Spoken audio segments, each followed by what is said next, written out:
राज्यभर राबवत आहे। एक स्फूर्तिगीत, युद्धगीत, समरगीत आणि संविधानाने राष्ट्रगीत म्हणून जे गीत आपल्या सगळ्यांनाच, संपूर्ण भारतवर्षाला आणि जगभरातल्या भारतीय माणसाला प्रेरणा देणारे गीत, या गीताचं 150वें वर्ष आपण साजरे करतोय। केंद्रामध्ये माननीय मोदीजींच्या सरकारने वर्षभराच्या कार्यक्रमाचं नियोजन केलं। महाराष्ट्रामध्ये माननीय देवेंद्र फडणवीसजींच्या नेतृत्वातील सरकारने, शिंदे साहेब, अजितदादा पवार, आम्ही सगळेच या संबंधातले कार्यक्रम राज्यभर सर्व तालुक्यांमध्ये, सर्व जिल्ह्यांमध्ये, सर्व विद्यापीठांमध्ये करतोय। त्यामध्ये आज महत्वाचा कार्यक्रम सांस्कृतिक कार्य मंत्रालयाचा सुद्धा सहभाग ज्यामध्ये आहे, ते आनंद मठ, वंदे मातरम गीत या संबंधातलं पुस्तक आणि सांस्कृतिक कार्यक्रम आज या ठिकाणी पुण्यात होतोय। एका अर्थाने या राष्ट्रभक्तीप्रत असलेल्या गीताला आपण सगळ्यांनी मिळून त्याचा उत्सव करावा, या भावनेने आजच्या कार्यक्रमाला मी पुण्यात आलेलो आहे। तुम्ही पुण्यात आहात म्हणून हा प्रश्न, पार्थ पवारांचा हा सगळा 3 दिवस झाला जो सगळा घोळ चालू आहे, काल आणि आज असे 2 गुन्हे दाखल झाले, एक पिंपरी चिंचवड पोलीस आयुक्तालयाच्या अंडर आणि पुणे, पण त्यात पार्थ पवारचं नाव नाहीये। कंपनीत 99% भागीदारी मात्र त्यांची आणि 1% पार्टनरशिप असलेल्या इतर अधिकाऱ्यांचं नाव आहे FIR कॉपीमध्ये। मला FIR का मी पाहिला नाही, पण मला त्याची माहिती घ्यावी लागेल। पण माननीय मुख्यमंत्री महोदयांनी कालच स्पष्ट केलं की कुठलीही अनियमितता ही राज्यात खपवून घेतली जाणार नाही, चालू देणार नाही। त्याच्यावर योग्य तो निर्णय आणि भूमिका आणि कारवाई हे माननीय मुख्यमंत्र्यांनीच काल घोषित केलं असल्यामुळे मला वाटतं तेच उत्तर आता देणं संयुक्तिक ठरेल। अधिकारी निलंबित होतात या प्रकरणात, अधिकारी अशा दबावाला बळी पडतात, सरकार पाठीशी घालतंय फोनवर किंवा नेते मंडळींचं ऐकून, काय वाटतं अधिकारी ऐकत नाही काय? चौकशी या प्रकरणातली चालू आहे। संबंधित चौकशी करणारे वरिष्ठ अधिकारी यांची घोषणा झाली आहे, FIR नोंद झालाय। मुख्यमंत्री महोदयांनी घोषित केलं अनियमितता खपवून घेतली जाणार नाही। मला वाटतं आता चौकशीतनं बाहेर येईल। स्टॅम्प ड्युटी जी आहे ती देखील त्याच्यामध्ये भरलेली नव्हती।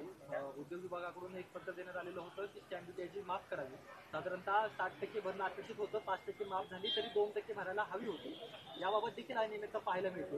हे सगळं सरकारमध्ये असताना अजित पवारांमुळे झालंय असा आरोप विरोधकांकडून केला जातोय आणि त्यामुळे अजित पवारांच्या राजीनाम्याची मागणी देखील होती। विरोधक काय म्हणतायत तर त्यांचं काम ते करतील, पण मुख्यमंत्री असो, उपमुख्यमंत्री असो आणि सरकार असो, थेट FIR दाखल करणं आणि चौकशी समिती आणि चौकशीचे अधिकारी घोषित करणं, मला वाटतं आता चौकशीची प्रक्रिया एका अर्थाने FIR मध्ये न्यायिक, अर्धन्यायिक चौकशीमध्ये जेव्हा होते त्यावेळेला सगळ्या गोष्टी सरकारने घोषित केल्यावर त्यातनं सत्य बाहेर येईल। धनंजय मुंडे प्रश्न काय माहितीये का, ज्यावेळेस फलटणचं सगळं प्रकरण होतं, मुख्यमंत्री फलटणमध्ये जाऊन तुमच्या नेत्यांना क्लीन चिट देतात आणि हा सगळा प्रकार झाल्यावर 12 तासाच्या आत निलंबनाची कारवाई होते, समिती स्थापन होते। कुठेतरी अजित पवारांना टार्गेट केलं जाते का महायुतीमध्ये? कारण फलटणमध्ये असं नाही झालं, 2 दिवस त्याला विलंब लागला आणि इथं मात्र म्हणजे CM बाहेरून म्हणतात की हा सगळा गंभीर विषय आहे प्राथमिकदर्शनी। मग कुठं मित्रपक्षांना टार्गेट केलं जाते का? ना हा कोणाला टार्गेटचा विषय आहे, ना अनियमितता खपवून घेण्याचा विषय आहे।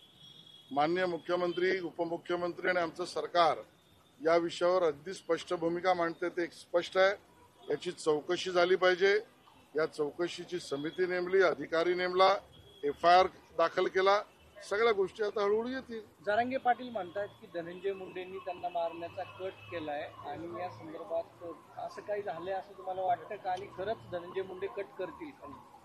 मला वाटतं या स्टेटमेंटवर मी स्टेटमेंट द्यावं एवढी माहिती मला आज तर नाही, पण या विषयाचं गांभीर्य आणि या विषयाची चर्चा सरकारच्या कानावर जरूर आहे आणि सरकार या विषयावर लक्ष ठेवणार।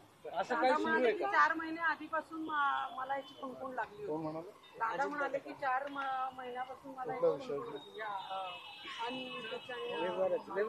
व्यवहार तो दादा स्वतः जर म्हणाले तर त्याच्यावर मी भाष्य काय करू? सांस्कृतिक विभागाने एक स्पर्धा संदर्भामध्ये धोरण कुठली स्पर्धा? या विषयामध्ये एक पडदा विषयामध्ये आणि मल्टी थिएटर्स मध्ये सुद्धा नेमकं व्यावसायिक निर्माते, कलाकार आणि सिनेमा चालवणारे सुद्धा एक पडद्याचे सुद्धा या विषयांच्या बाबतीतली समिती नेमली। माननीय उपमुख्यमंत्री एकनाथ शिंदे साहेबांनी बैठक घेतली, मुख्यमंत्र्यांकडे त्यांनी आपलं निवेदन मांडलं. अंतिम टप्प्यामध्ये अहवाल आहे. मला वाटतं महिना दीड महिन्यामध्ये अहवाल येऊन त्या पद्धतीची कारवाई आपण करू. पुण्यातले जमीन घोटाळा पुण्यातले जे जमीन घोटाळा प्रकरणी राहुल गांधींनी पण ट्विट केलं आणि थेट पंतप्रधानांना टार्गेट केलं. बघा, राहुल गांधीजींच्यावर मला बोलायला लावू नका. ती झूठ की दुकान आहे आणि त्या झूठ की दुकान पर बोलणं हे आता संयुक्तिक नाही, चौकशीत सगळं समोर येईल. मला अजून एक मुद्दा मांडायचा आहे की वंदे मातरम या गीताला 150 वर्ष पूर्ण झाले म्हणून संविधानाने ज्याला राष्ट्रगीत म्हटलं, या गीताच्या उत्सवाचे कार्यक्रम आम्ही सगळे करतोय, देश करतोय. मग संविधानाच्या विषयावर गैरसमज पसरवून राजकारण करणारे काँग्रेसवाले, शरद पवारांच्या पक्षाचे, उबाटा सेनावाले, मनसेवाले आता कुठे आहेत? का वंदे मातरम गीताच्या कार्यक्रमामध्ये सहभागी होताना दिसत नाहीत किंवा ते स्वतः कार्यक्रम करत नाही? संविधानाच्या विषयावर गैरसमज पसरून मतदारांमध्ये मतदानाचा फायदा घ्यायचा, पण संविधान गीताच्या राष्ट्रगीताच्या कार्यक्रमात ना आयोजन करायचं ना सहभागी व्हायचं. ही दुतोंडी भूमिका काँग्रेस, उबाटा सेना, मनसे आणि शरद पवार गटाची का, हा आमचा त्यांना सवाल आहे. उद्धव ठाकरेंचा आजचा मराठवाड्यात दौऱ्याचा 3रा दिवस आहे. राज्य सरकारवरती टीका जी 1-3 दिवस सातत्याने करताना पाहायला मिळत आहे. हे सरकार कंत्राटदारांचं आहे. अजित पवारांच्या पॉवरसाठी नियम बदलले जातात. शेतकऱ्यांसाठी यांच्याकडे पैसे नाहीत, अशी टीका त्यांनी आता पुन्हा केली. त्यांची टीका निराधार आहे. त्यांच्या टीकेतून राजकीय वास येतोय. त्यांच्या दौऱ्यातून राजकीय लाभ एवढाच हेतू दिसतोय. आज शेतकऱ्यांच्या खात्यावर पैसे जायला लागले, पैसे पोहोचले, 8,000 कोटीच्या वर GR निघाले. आवश्यकता असेल तर कॅबिनेटने निर्णय आपल्या अटी शर्ती बाजूला ठेवून करण्याचे केलेत आणि त्या सगळ्या व्यापक परिस्थितीमध्ये सरकार काम करताना राजकीय लाभापोटी उद्धव ठाकरेजी बोलतायत, एवढंच मी त्या ठिकाणी म्हणेन. गुन्हेगारीची ती वाढत चालली आहे, खून होत आहेत, मात्र याकडे दुर्लक्ष केलं जातंय. टोळी युद्ध जे आहे ते राजरोजपणे सुरू आहे. पुणेकर या सगळ्या गोष्टीला त्रासले. पुण्यात काय प्रश्न आहे की आज जेव्हा चंद्रकांत पाटलांनी आणि मुरलीधर मोहोळ यांनी CP सोबत बैठक घेतली, त्याच्यामध्ये असं सांगितलंय की गुन्हेगारीचा रेट कमी झालाय, जेव्हा की आठवड्याला 2 मर्डर. बघा, मुरलीधरजी आणि चंद्रकांत दादा पाटील आमचे सक्षम वरिष्ठ नेते, ते याच्यावर भूमिका मांडतील. पण पुन्हा असो वा कुठेही राज्यात गुन्हेगारीला अभय दिलं जाणार नाही. गृहमंत्री आणि माननीय मुख्यमंत्र्यांची भूमिका कडक, स्पष्ट आणि थेट आहे, एवढंच मी त्या ठिकाणी सांगितलं. विभागातर्फे जी स्पर्धा आयोजित होते ती राज्यनाट्य स्पर्धा बालरंगभूमी परिषदेला देण्याचा जो निर्णय घेतला होता त्याच्यावरती खुलासा आला, पण ती स्पर्धा शासनच आयोजित करणार की त्या परिषदेचं सहकार्य घेणार असा प्रश्न आहे. परिषदेच्या सहकार्याने, बाकी सगळ्यांच्या चर्चेतून आणि ज्यांनी मागणी केली त्यांची भूमिका समजून सांस्कृतिक कार्यभाग करेल. अशी जी सांस्कृतिक शहर राहिलंय का असा सुद्धा प्रश्न निर्माण होतो. पुणे ही सांस्कृतिक शहर आहे, आमचा अभिमान आहे आणि पूर्ण राज्यात सांस्कृतिक कार्यक्रमांचा सुद्धा वाढ आम्ही करू. गुन्हेगारी कशी हाताळणार?